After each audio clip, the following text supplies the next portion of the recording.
የእግዚአብሔር ትዕግስቱ ባያልቅ ነው። እንደኛ ያለ አረመኔ ያለ፣ እንደኛ ያለ ክፉስ አለ። መጨካከናችን ልክ አልፏል። የድሃ ልጅ እንደ ዶሮ የሚታነቀው ለምንድን ነው? በገንዘብ ፍቅር ነው። እግዚአብሔር ያሳያችሁ፣ ክርስቶስ ያመልክታችሁ። ዛሬ ማታ በልተነው አሰር ለሚሆን እንጀራ የሰው ልጅ ታንቆ ይገደላል፣ ተገሎ አደባባይ ላይ ይጣላል። ለኛ የሚደረግልን ምህረት ምን አይነት ነው? ሰማያት ተከፍተው ዝናብ ማዝነማቸው የእግዚአብሔር ትዕግስቱ ባያልቅ ነው። እንደኛ ያለ አረመኔ ያለ፣ እንደኛ ያለ ክፉስ አለ። መጨካከናችን ልክ አልፏል። እግዚአብሔር ዛሬም ፀሐይን ያወጣል፣ ዝናብን ያዘንማል።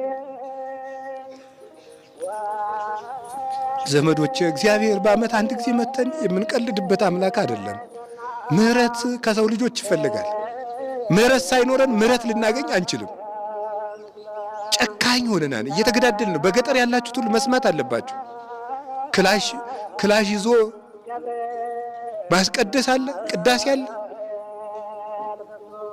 ነፍስ የገደለባችሁ ሰው ቢኖር ያንን ነፍስ የገደለባችሁን ሰው ስለገደላችሁት የሞተው ሰውዬ ይመለሳል? አይመለስም። የሰው ያለህ ነው የሚያሰኝ። አምላክ የሞተለት ሰው ተናቀ። ለአንድ ሰው እኮ በግ አይደለም የታረደው፣ ክርስቶስ ነው የታረደለት። ታውቃላችሁ? ሰው ክቡር ነው። ለሰው አምላክ ሞቷል።